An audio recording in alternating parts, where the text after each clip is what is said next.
Okay, so this class assignment is making a flask. So this is the a cylinder I've ovaled, potentially a little whatever nozzle, a couple lid potentials, another piece over there, and some slabs I'm going to use to cut to make a top and a bottom for this. That's the assignment. All right, here's my assemblage of my little flasks. It's kind of asymmetrical. You're kind of supposed to pour whatever you want in there, and then you can pour out that way. I don't know. Kind of looks like a toilet. And then this is the other one. I think this one marginally better. I have to smooth that out once this is dry, and there's a little lid, which looks like a icicle, and that is also looks like a toilet. Okay, well, I finished my assignment. Do you guys remember these bowls where I made little slip trail dots? Well, I'm glazing them now using dark flux and copper oxide wash on the dots, but this now just makes me think of spider eyes. We'll see what happens when I fire them. And these are the flasks that I was working on yesterday. So this is the one of them. I don't mind it. I'm gonna sponge it off after it is bone dry, so it's not so, the edges aren't so sharp. But I'm kind of digging the little flask here. So that's my little lid. My that's a little overkill, but whatever. It's just the assignment, but I don't mind the little fluting there. We'll see what happens. Well, I didn't get as much done as I wanted to. I put 3 coats of birch down here, 2 or maybe 3 coats of dark flux with a coat of transparent on top of that, just in case there's not enough glaze on top, because that dark flux runs quite a bit. And on the dots where you saw earlier, I had little bits of either magnesium or copper oxide. I'm not quite sure which one, but they kind of look like pies. But I have to finish glazing the bottom, but the process takes so long to brush dry, so I have to be patient. Here's my shelf. It took me 3 hours to carve the flasks and then glaze and then use the oxides on that bowl and that bowl. And if you remember the bowl I made a few weeks ago, the cat bowl, that's under here drying. So I did a little bit more carving on that, but 3 hours and that's all I got done. Hey guys, alright, so I'm at the Pottery studio and this is what I was working on earlier. Nothing fantastic, but I was just trying to rescue a very boring snowman form into something else. So I just did a bunch of carving on the surface and we'll let that dry very slowly so it doesn't crack. And that is what I've done today, which is not a lot. So this is one of the flasks I was working on. Kind of fun. I didn't hate it. I was just sponging it down to get rid of any sharp edges, and I realized the bottom is cracked. So, and that crack would only get worse as it was fired. So this is what happens to a lot of pottery. Oh well. Say goodbye.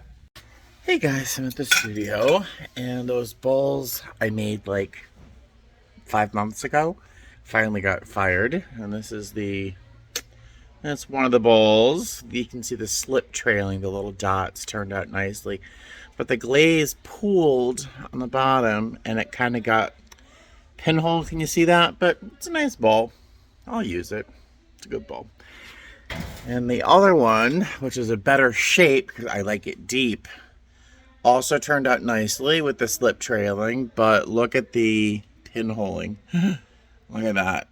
Isn't that awful? But I mean, it's functional. I can use it, but no one else. I'd never give it to somebody else to use, but I'll use it. That'll hold a lot of ramen noodles.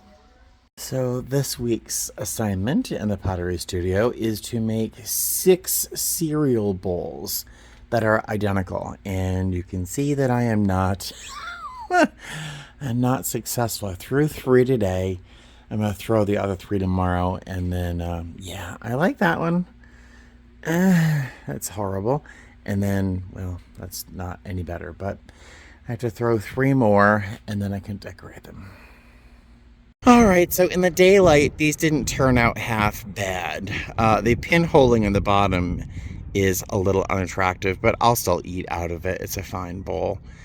So that's the larger one.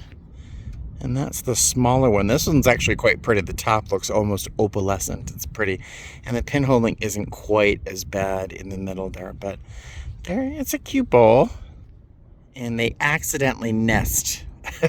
So that's good. So yeah, that's what I'll be eating dinner out of tonight. Hey guys, hi. So I'm at the Pottery studio. Today's assignment was to throw a vase with like a flower frog on top, which is just something to stabilize an arrangement of flowers. And so, I don't know. This is what I made. I don't know if I like it. It looks like it's melting because I just like threw slip on top of it, hoping to get some sort of texture. But that's the top. That's where the flowers would kind of just, rest in there. And that was the assignment, and that is what I ended up making. I'm not in love with it, but actually kind of looks a little, yeah, it's a little sloppy. And this is one of the bowls I made last week. It just came out of the bisque fire, so I like the foot. The bowl's nice. This one's very similar. I like this little texture thing. Again, really nice feet. This one's a little sloppier, but that might mean it's going to do better with the glaze. I don't know, but a little shorter foot. But they're good bowls. Those are my 3 bowls. Oh, guys, it is hot, but look how pretty that sky is. I'm just leaving the Pottery studio now. I just picked up a bowl I made, and it is of my 3 cats. A little butterfly. Problem is, one spot right there on the foot and another one over there did not fill in with the glaze. So I can't really eat out of it, but I can put cat food in that. But there's the bowl. Not a total waste, but not a big win either. Whatever. Hi, Marcus. Hello, Marcus. Marcus is the studio dog. Look how sweet he is. All right, so let's go over here, back in the studio, as you can tell, and that's my Tagine. I don't hate it. I did some chattering marks on the surface, so that'll be interesting. And on the bottom, if you can tell, it's dark over there. That's the butter dish. That's where the butter will go in. It's upside down right now. And that's the base where the water will go in that butter dish. So that's what I'm working on now, but I'm really digging that. Pretty happy with that. Hey guys, hi. So I'm at the Pottery studio, as you can see. I am just finishing up decorating my Tagine or whatever it's called. And I just checked on my butter dish. That is the butter dish. So this is the part where the butter would go inside. You put the butter in there. And inside this thing, you'd have some water in the bottom. And then you drop this inside, and it goes down, and so that your butter stays sort of airtight and doesn't spoil, and you can leave it on your counter, and so you have soft, spreadable butter. That's the idea. I don't think I'll ever use it, but that's it. So once it's dry, I'm going to use a sponge and just kind of soften any of these hard, sharp spots so I don't make it very sharp and scary. So this is the Tagine that I made. I actually like it. This is the base. I just put some black underglaze and used a tool to chatter some of that underglaze away. Makes me think of a Chanel fabric. Isn't that funny? And this is the lid to the Tagine. So this is the lid right there. And that's going to rest on top of that. Ta-da! It looks more like a Japanese nanabe or danabe, whatever it's called, instead of a Tagine. But that's the pieces I have going on right now. Here's the butter dish. Ta-da! I just trimmed it. There we go. Et voila! There's my butter dish. guys, hi. So I'm at the Pottery studio. The instructor is teaching, showing people how to center some clay. So I came back here to gather some tools and stuff. I got one thing out of the kiln. It's not fantastic. It was just sort of a play thing. I mean, it was just keeping myself occupied. It is a little vase. It's not very big, as you can see with my hand. I just carved into it using a carving tool. Just made random cuts, and this is a combination of Amico's smoke, this translucent glaze, and then a pile of copper oxide wash. That green and sort of metallic bit is that copper oxide wash. Just for fun. It's kind of, I don't know, 70s ugly, but I don't hate it. I don't know what I would do with it, but I don't hate it.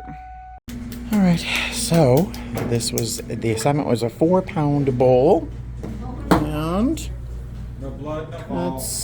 that's what it looks like so far. I'm gonna let it be, because if I work any harder, I'll destroy it. And that's the other bowl I made. Not a winner. No. All right, so I put my bowl on the shelf, and this is it from the side. All that chunkiness on the bottom is going to be trimmed off, and it'll be sort of matching the angle of that part of the bowl. So it'll be a very nice narrow bottom with a nice thick foot. So that's my bowl. Started with about 3.5 pounds of clay. It's not bad. And what I really am quite happy with are my bowls that I made. If you might remember these, I used slip on the outside to make that dimension on the side. That is porcelain, cone 5 porcelain with cobalt oxide wash. And then on top of it, I used the Amico Snow, which is a translucent white. And each of these turned out pretty well. I don't even mind this kind of weird texture. It almost kind of looks like purposeful, but I kind of like these bowls. What do you think? This one's nice too. So I'm really kind of digging these. The blue looks a little bit more intense on camera as I look at it. It's a little bit more soft in person, but I like the feet. Very happy, very happy. And this came out of the bisque firing. I made this probably, I don't know, 4 months ago. I made that a while ago. I'll decorate it somehow. I don't know what I'll do, but that came out of the bisque firing.